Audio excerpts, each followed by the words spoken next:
Good morning students. आज chapter second start कर रहे हैं पॉलिनोमियल का। तो पॉलिनोमियल को स्टार्ट करने से पहले थोड़े से बेसिक टर्म्स आपको बताने जरूरी हैं। पॉली का मतलब ही पता है, पॉली का मतलब मैनी और नोमियल का मतलब होता है टर्म्स, यानी बहुत सारे टर्म्स। तो जैसे मैंने कोई अलजेब्रिक एक्सप्रेशन के बारे में आपको बता रहा हूं कि P for polynomial in x, तो हम इसको लिख रहे हैं a नॉट, इसके साथ x की पावर नॉट, a1 x की पावर 1, a2 x की पावर 2।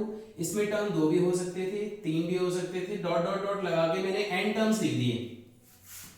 तो आपके पास ये जो पॉलिनोमियल मैंने लिखा है, इसमें आपने एक बात ऑब्जर्व करी कि पॉलिनोमियल में पहले तो पॉलिनोमियल का मतलब क्या है, अगर एक से ज्यादा टर्म्स है तो वो पॉलिनोमियल में काउंट होता है। दूसरी बात, पॉलिनोमियल्स के अंदर जितनी भी इनकी डिग्री होती है यानी पावर होती है, वो सारे होल नंबर्स में ही होने जरूरी हैं। अगर होल नंबर्स में है उनकी डिग्री, तभी वो पॉलिनोमियल में काउंट होगा, अदरवाइज नहीं काउंट होगा। यानी मैं अगर आपसे कहता हूं कि x की पावर 1/2 प्लस में 3 क्या पॉलिनोमियल है, तो आपका जवाब होगा नहीं, क्योंकि इसकी डिग्री फ्रैक्शन में है, सिंपलीफाइड फॉर्म में नहीं है। मैंने अगर आपसे पूछा y प्लस 1/y पॉलिनोमियल है, तो भी आपका जवाब क्या होगा, y की डिग्री 1 तो पॉजिटिव है, लेकिन दूसरी जो डिग्री है वो -1 है, यानी फ्रैक्शन में है। तो मैंने क्या कहा, नंबर्स होल नंबर में होने चाहिए, और होल नंबर क्या होते हैं, 0 1 2 3 up to dot dot dot. So ये भी पॉलिनोमियल नहीं है। अगर मैं आपसे कहूं x² प्लस 3x प्लस 2 क्या पॉलिनोमियल है, तो आपका जवाब होगा यस इट इज पॉलिनोमियल, क्योंकि इसकी डिग्री जो है पॉजिटिव है। अब पॉलिनोमियल पॉलिनोमियल हम पढ़ रहे हैं, तो पॉलिनोमियल में जो हम ये पढ़ रहे हैं x या y, इन्हें बोलते क्या हैं, इन्हें बोलते हैं वेरिएबल्स। क्या बोलते हैं, वेरिएबल्स। तो वेरिएबल्स और कांस्टेंट के बारे में भी आपको जानकारी होनी जरूरी है। वेरिएबल्स का नाम क्यों पढ़ा है, वेरिएबल्स वर्ड वेरी वर्ड से बना है। वेरी का मतलब होता है उतार चढ़ाव, यानी कम और ज्यादा कर सकना। जैसे मैंने आपको कोई पॉलिनोमियल लिख के दिया ax plus b, this is linear equation, तो इसमें वेरिएबल कौन है, x, क्योंकि x की वैल्यू हम चेंज कर सकते हैं। 1 डालेंगे तो ये a प्लस b हो जाएगा, 2 डालेंगे तो ये 2a प्लस b हो जाएगा, 3 डालेंगे तो 3a प्लस b हो जाएगा। यानी आप इस टर्म को कम या ज्यादा कर सकते हो, depends the value of x। लेकिन इसके अंदर कौन से ऐसे टर्म है जो चेंज नहीं हो रही, ना b चेंज हो रहा है ना a चेंज हो रहा है, दीज आर कांस्टेंट। क्या है ये, कांस्टेंट। क्लियर। सो वेरिएबल्स आपको पता लग गया। इस इक्वेशन में आपके पास सिर्फ x है, इसलिए आप क्या कहोगे, it is in one variable. और अगर आपसे पूछा जाए क्या ये पॉलिनोमियल है, तो आपका जवाब होगा यस, क्योंकि इसकी डिग्री पॉजिटिव है। क्लियर। सो अगर मैं आपसे कहूं x की पावर 10, y की पावर 30, z की पावर 50 क्या ये पॉलिनोमियल है, तो भी आपका जवाब क्या आएगा, यस दीज आर पॉलिनोमियल्स, क्योंकि इन सबकी डिग्री क्या है, पॉजिटिव है। और इसके अंदर कितने वेरिएबल्स हैं, 3 वेरिएबल्स हैं। अब ये जो मैं डिग्री यूज कर रहा हूं, आप लोग कह रहे होंगे आपने डिग्री के बारे में बताया नहीं, सॉरी, कांस्टेंट टर्म के बाद मैंने डिग्री के बारे में आपको बताना था। डिग्री का मतलब होता है जो भी हमें अलजेब्रिक एक्सप्रेशन दे रखी होती है, उस अलजेब्रिक एक्सप्रेशन की हाईएस्ट जो पावर होती है, दैट इज डिग्री। जैसे इसके अंदर आपको हाईएस्ट पावर, अगर सिंगल वेरिएबल में होता तो हम बात करते, इसके अंदर आपको हाईएस्ट पावर 50 दे रखी है। सपोज करो मैंने आपको कोई अलजेब्रिक एक्सप्रेशन लिख के दी x³ plus x² plus x plus 1। मुझे मतलब नहीं है कि इसमें टर्म्स कितने हैं, मुझे उसकी हाईएस्ट पावर से मतलब है। तो हाईएस्ट पावर कितनी है इसके अंदर, इट्स हाईएस्ट पावर इज 3। तो जो इसकी हाईएस्ट पावर होती है उसी को हम क्या बोलते हैं, degree. Is that clear. So अब आती है बात कोएफिशिएंट्स के बारे में। मैं आपको इन सब टर्म्स के बारे में एक एक करके बता रहा हूं, क्योंकि हमें इस चैप्टर को करने के लिए इन सारे टर्म्स के बारे में जानकारी होनी जरूरी है। तो आपको कांस्टेंट टर्म पता लग गई, डिग्री पता लग गई, कोएफिशिएंट्स क्या है। जैसे आपने यहाँ ऑब्जर्व किया x के साथ क्या मल्टीप्लाई हो रहा है, a1। तो अगर आपसे कोई पूछेगा कोफिशिएंट ऑफ x क्या है, कोफिशिएंट ऑफ x का मतलब x के साथ में जो मल्टीप्लाई में टर्म्स होता है दैट इज कोफिशिएंट। हिंदी में इसको गुणांक वर्ड यूज करते हैं। तो कोफिशिएंट ऑफ x क्या है, a1। अगर मैं आपसे कहता कोफिशिएंट ऑफ x स्क्वायर क्या है, तो x स्क्वायर का कोफिशिएंट क्या है, a2। अगर मैं आपसे कहता कोफिशिएंट ऑफ x की पावर n क्या है, तो आपका जवाब होता an। आएगा समझ में? तो आपको कोफिशिएंट के बारे में पता लग गया कोफिशिएंट्स क्या होते हैं।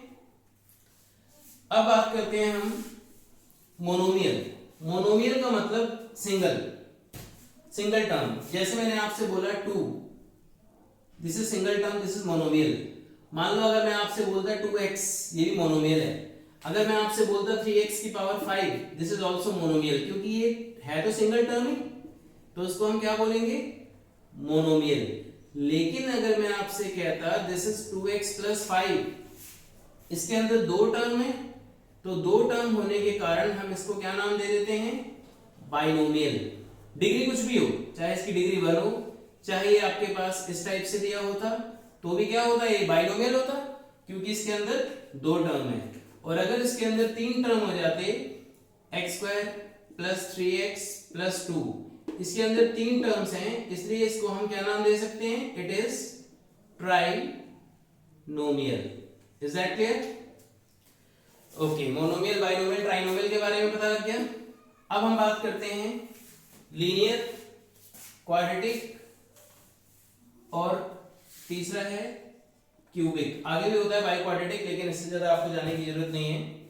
लीनियर का मतलब क्या है, अभी मैंने आपको बताया कोई भी अलजेब्रिक एक्सप्रेशन है, उस अलजेब्रिक एक्सप्रेशन में जो भी उसकी हाईएस्ट डिग्री अगर 1 होगी वेरिएबल की, तो दिस इक्वेशन इज लीनियर। अगर इस अलजेब्रिक एक्सप्रेशन की हाईएस्ट डिग्री अगर 2 होगी, तो उसको क्या बोलेंगे आप, क्वाड्रेटिक। और अगर किसी अलजेब्रिक एक्सप्रेशन की हाईएस्ट डिग्री 3 होगी, तो उसको क्या नाम देंगे आप, क्यूबिक। ये अलजेब्रिक एक्सप्रेशन जो हम पढ़ रहे हैं, क्या पढ़ रहे हैं अलजेब्रिक एक्सप्रेशन में, वेरिएबल्स और कांस्टेंट जब एडिशन सब्ट्रैक्शन कुछ भी होने के बाद कंप्लीट जो इक्वेशन तैयार करते हैं, दिस इज अलजेब्रिक एक्सप्रेशन। ठीक है, तो लीनियर आपको पता लग गया, जिसकी हाईएस्ट डिग्री 2 है that is quadratic, highest degree 3 है तो उसको क्या बोलते हैं, क्यूबिक। क्लियर है बेटा? अब हम एक्सरसाइज उठाते हैं। उस एक्सरसाइज में फर्स्ट क्वेश्चन पढ़ लीजिए, क्या पूछ रहा है आपसे, बहुत ही सिंपल चैप्टर है। फर्स्ट क्वेश्चन के अंदर आपसे क्या पूछा गया है, कह रहे हैं which of the following expressions are polynomial in one variable and which are not।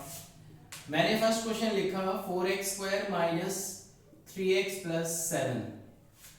सबसे पहले इसने पूछा क्या ये पॉलिनोमियल है, क्योंकि इसकी हाईएस्ट जितनी भी डिग्री है वो सारे होल नंबर में है, तो हमारा जवाब होगा यस इट इज पॉलिनोमियल। तो ये पॉलिनोमियल है। फिर इसने पूछा कितने वेरिएबल में है, क्योंकि इसके अंदर पूरी इक्वेशन में x है, so it is in 1 variable. कितने वेरिएबल में है, इट इज इन 1 वेरिएबल। फिर मैंने एग्जांपल दिया y स्क्वायर प्लस रूट 2, क्या ये पॉलिनोमियल है? तो आपने देखा इसकी भी डिग्री क्या है, पॉजिटिव है। बच्चे कहते हैं नहीं इस पे तो रूट नजर आ रहा है। अगर रूट आपके पास कांस्टेंट टर्म के पास नजर आ रहा है तो हम उसको कंसीडर नहीं करते, हमें देखना है कि वेरिएबल की डिग्री फ्रैक्शन में तो नहीं है। वेरिएबल की डिग्री से हमें मतलब होता है कि वो होल नंबर में होनी जरूरी है। तो उसने पूछा क्या ये पॉलिनोमियल है, यस। कितने वेरिएबल में है, it is also in 1 variable. कौन सा वेरिएबल है, y। इसमें पूरी इक्वेशन x में थी, तो it is in also in 1 variable. फिर मैंने क्वेश्चन दिया आपको 3 रूट t प्लस में t रूट 2, t की पावर कितना दिख रहा है आपको, 1/2 and it is root 2t। t की पावर 1/2 जो आपको नजर आ रहा है, इसकी डिग्री फ्रैक्शन में है, भले इसकी डिग्री होल नंबर में हो, इसकी डिग्री फ्रैक्शन में है, तो उसने पूछा क्या ये पॉलिनोमियल है, तो जवाब आएगा नो। वेरिएबल तो 1 ही है लेकिन पॉलिनोमियल ही नहीं है। Clear?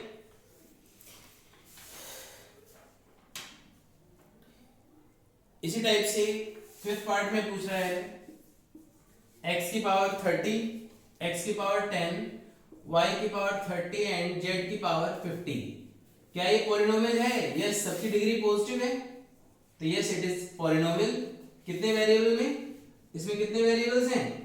3 variables, x, y and z। Clear है बेटा?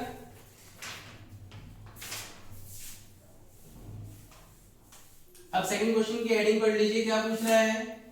Right the coefficient of x square. Coefficient of x square, अभी हमने आपको बताया कि कोफिशिएंट क्या होता है। कोफिशिएंट का मतलब उस टर्म के साथ क्या मल्टीप्लाई हो रहा है, दैट इज कोफिशिएंट। तो आपको ये ऑब्जर्व करना है कि इस पार्ट में x स्क्वायर के साथ क्या मल्टीप्लाई हो रहा है। तो यहाँ पे आपके पास x स्क्वायर का कोफिशिएंट क्या है? जहां कोई टर्म नहीं होता उसको 1 बोलते हैं, उसके मल्टीप्लाई में। तो कोफिशिएंट ऑफ x स्क्वायर कितना है?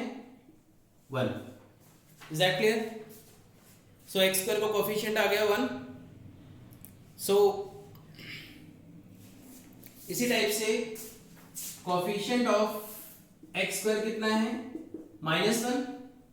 कोफिशिएंट ऑफ x स्क्वायर कितना है? π/2। कोफिशिएंट ऑफ x स्क्वायर कितना है? इसके अंदर x स्क्वायर का टर्म ही नहीं है, तो कोफिशिएंट कहां से आएगा? So it's coefficient is 0। Is that clear?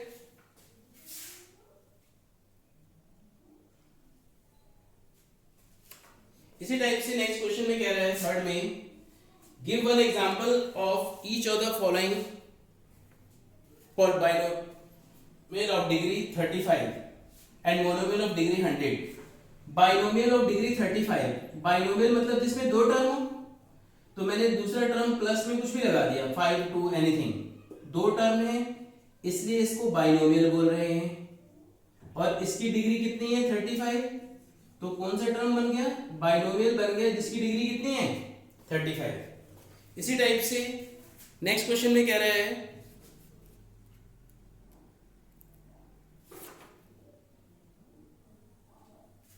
Next question में कह रहा है मोनोमियल ऑफ डिग्री 100। मोनोमियल का मतलब सिंगल टर्म जिसकी पावर 100 है, this is monomial. Is that clear? क्या बोलेंगे इसको? मोनोमियल। इसी टाइप से नेक्स्ट क्वेश्चन में आपसे उसने पूछा फोर्थ में कि right the degree 5x³ plus 4x² plus 7x। इसकी हाईएस्ट पावर क्या है? 3। तो आप क्या लिखेंगे? इसकी डिग्री कितनी हो गई? 3। Is that clear? Highest power को हम इसकी डिग्री बोलते हैं। फिर आती है बात, आपसे उसने पूछा लीनियर क्वाड्रेटिक और के बारे में। तो फिफ्थ क्वेश्चन लास्ट जो कर रहे हैं, x² प्लस x, इसकी हाईएस्ट डिग्री कितनी है? 2। तो क्या लिखोगे? It is quadratic. Next question में कह रहे हैं y प्लस y² प्लस 4, इसके अंदर भी हाईएस्ट डिग्री